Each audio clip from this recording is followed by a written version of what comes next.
Buenos días, mi nombre es Emerson Carlos García, soy estudiante de la Universidad de Pamplona, hago la carrera de licenciatura en Ciencias Sociales y Desarrollo Local, segundo semestre, y esa es mi presentación parcial para la materia de Pedagogía. Comencemos. Eh, Como primero, tenemos una introducción, un pequeño índice de los temas que voy a tratar en esa exposición. Seguimos. Eh, bueno, comenzamos desde la edad primitiva, o la sociedad primitiva. La sociedad primitiva era, bueno, o es como que esos pequeños centros urbanos, o sea, pequeños pobladores o los primeros pobladores que se empezaron a adueñar de nuestro mundo, pues ya que vivían, no explotaban la naturaleza, sino vivían de lo que la naturaleza les daba. En en esta sociedad se dio un gran cambio, que fue donde se empezaron a ver las primeras educaciones, o la educación se empezó a dar desde este principio. Entonces, ¿en qué se basaba esa educación primitiva? Al igual que hace 40, 50, 70 años atrás, se basaba más que todo en el relato y en los hechos. ¿Cómo así? Entonces, mi abuelo zapatero, llegaba yo, esto es un ejemplo, ¿no? Llegaba yo y veía cómo él agarraba lo que era la aguja, el hilo, el zapato y empezaba a coser. Así, coser, a coser. Y pues es como que esa educación de que me llamaba tanto la atención que yo me quedaba como que, uy, tan bacano que se hace, ¿no? Y pues básicamente lo mismo pasó en la educación primitiva, que era en ese tiempo de casa, entonces llevaban a su hijo y el papá como tal iba, por ejemplo, a cazar una vaca, un tigre, lo que sea.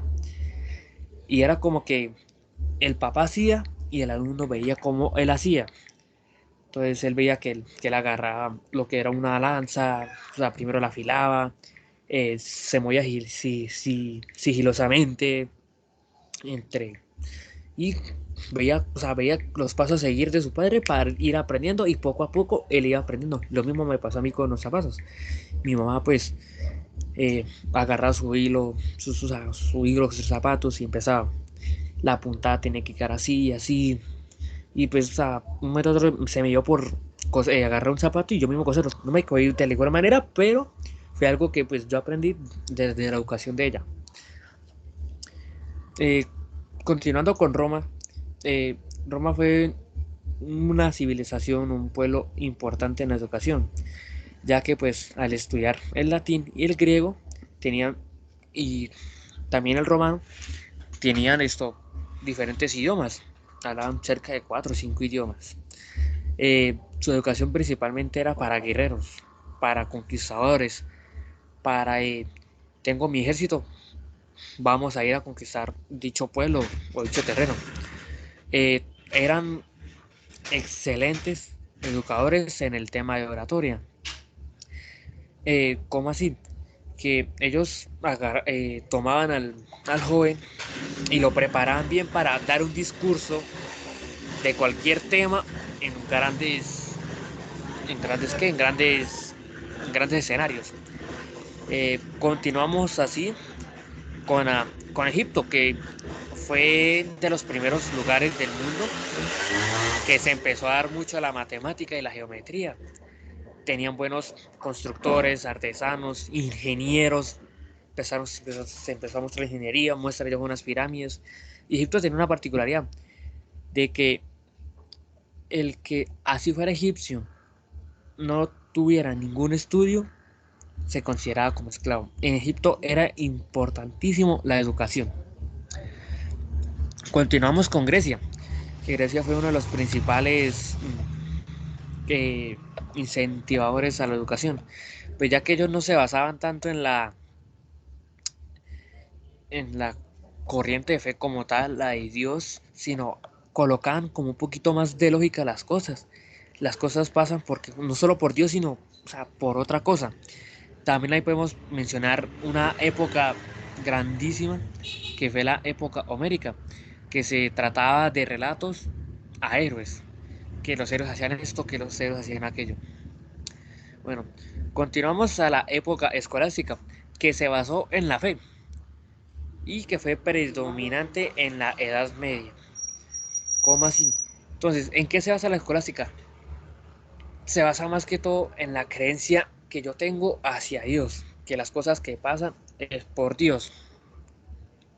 Eh, Podemos continuar así con el feudalismo y el renacimiento. El feudalismo fue un sistema de gobierno político que se constituyó en la Edad Media. Eh, ¿En qué se basaba? Se basaba en el señor, en el rey como en el rey, en el vasallo, el señor feudal y en los campesinos. Entonces, entre ellos se dividían gran parte del terreno. Obviamente, y por cuestiones así, los campesinos tenían la menor parte posible, que ellos solamente trabajaban la tierra. Caso, el rey era el que manejaba. Y el señor feudal tenía la misma, o sea, podría estar al tope de la misma eh, gobernabilidad del rey, porque ahí los señores vasallos eran como los sacerdotes. Y mencionado anteriormente sobre la escolástica, los sacerdotes eran parte de la escolástica. Y al ser parte de la escolástica, los sacerdotes mandaban igual o inclusive, me atrevo a decir, más que el mismo rey. Ya en el Renacimiento fue un periodo cultural, donde se empezaron a ver las primeras obras de arte, las pinturas. Ahora de ello tenemos una clásica obra, no sé si estoy mal, si es de Da Vinci, que es la Mona Lisa, que se empezaron a dar como que esos inventos. Y ya mencionando a Da Vinci, fue uno de los pioneros en crear aparatos o inventos voladores. Por ello es el helicóptero, que Da Vinci tenía un invento así, un prototipo de volador y entre eso. Bueno, continuando así, con una línea de tiempo. Empieza desde la educación en Colombia. Ahí quise colocar desde como que primero lo más actual y luego retrocediéndome, como las obras de Gabriel García Márquez. Bueno, la educación en Colombia. La educación en Colombia actual es, es regular, ya que pues existen buenos profesionales, pero la capacidad que le dan o el reconocimiento que le da el propio gobierno a la educación no es, o sea, dicen que le da mucha, o sea, que le da mucho material a educación, pero sinceramente no sé por qué, porque se ve Albichada, La Guajira, el Chocó, o sea, los departamentos más olvidados, por así decirlo, se ven eh, caídos, muchas escuelas rurales no tienen nada, básicamente. Entonces, iniciamos con la época de la conquista. ¿En qué se basó la conquista? Españoles trajeron sacerdotes para educar a los indígenas. Y ahí es donde empezó la primera educación. Eh, se, perdón, perdón, se me pasó acá. Bueno, seguimos con la colonia, que básicamente fue eso, o sea, ya o sea, institucionalizadas las pequeños centros poblados, se empezó a dar ya las primeras pasos a ciudades y ya se empezó a dar como una educación como tal, pero en la zona rural.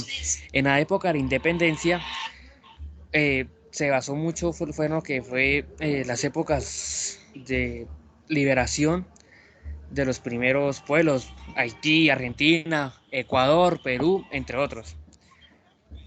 Continuando así, con la reorganización de la ley de la educación, que fue básicamente pasar de la ruralidad a la ciudad. En la época de la República, desde la República de la Nueva Granada, que fue donde Simón Bolívar trató de unir Venezuela, Ecuador y Colombia, una nueva sistema de educación. Tenemos ahora la educación pública, que la educación pública no es la misma de hoy hace 70 años, o sea, que para entrar a un nivel educativo superior, ya sea una universidad, tenías que tener mucho dinero para poder así ser de un profesional. Además que la educación se basaba, era antes mayoritariamente en golpes. O sea, si tú no respondías algo, tenga. Si tú desobedecías, tenga su reglazo, tenga su panelazo, por así decirlo. Y continuamos con la escuela nueva, que es una forma pedagógica alternativa que pretende educar al alumno en el centro de educación. ¿Cómo así? Antes se educaba más que todo afuera, en las casas, por relato de abuelos. Así. Lo que pretende la escuela nueva es educar al alumno dentro de un centro No tiene que ser necesariamente lo que es un colegio, una infraestructura como tal, sino que haya un profesional que esté ahí para orientar, ya sea psicológica y educacionalmente. Seguimos como, o sea, no es ese verso, sino esa comparación, educación primitiva y educación actual. Educación primitiva, un punto, y eso es muy importante. Se educaba mediante relatos. Educación actual, hay un maestro que educa a 30, 40 alumnos. Cada alumno es un mundo diferente, entonces el maestro tiene su, su pedagogía, su metodología para a educar a cada uno de ellos. Listo. Continuamos con los representantes. John Dewey, que fue el que planteó que el alumno es un sujeto activo, es decir, que el alumno siempre quiere aprender, pero hay maestros que son como que muy cerrados entre sí. Tenemos a María Montessori, que planteó un método pedagógico centrado en el desarrollo y la madurez social del estudiante. ¿Cómo así? El cómo el estudiante se comporta tanto dentro de una institución como de la sociedad. No podemos dejar de mencionar a representantes como, perdone que leja, pero aquí es nombres son muy Anton Makarenko, Adolfo Ferriere, Edward Claparede, Roger Cousinet, Helen Parkhurst, Ovidio de Clorin, George Gershsteiner y Celestine Freinet. Muchos de ellos fueron sucesores de la Escuela Nueva, como Roger Cousinet. Son grandes pedagogos que, de cierto modo, desde el periodo del Renacimiento hasta la escuela, hasta la época actual, han ayudado mucho en la educación y transformación de la pedagogía educativa. Bueno, aquí ya anteriormente mencionados sobre la época aquí de las dos escrituras de Homero, lo que fueron la Ilíada y la Odisea, podemos encontrar a Aristóteles y a Platón, que fueron grandes educadores y pensadores para la época griega. ¿Qué es la pedagogía crítico-social? Eh, la pedagogía crítico-social pretende ayudar a los estudiantes a aprender y a comprender. ¿Cómo así? O sea, eso viene ya siendo desde el maestro, que el maestro aprenda en su carrera y de a transmitir ese aprendizaje a los alumnos y que ellos comprendan para que sean mejores en la sociedad.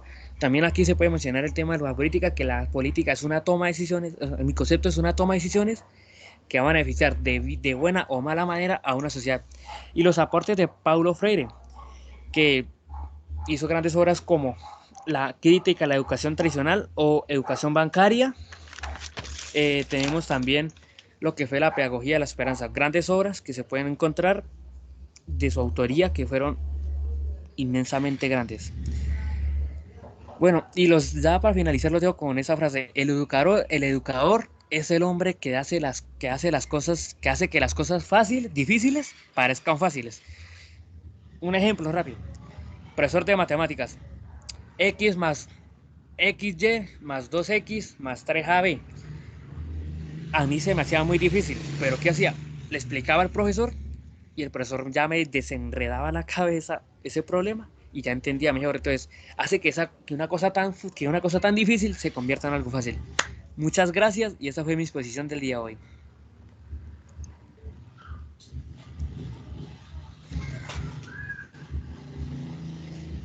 Gracias.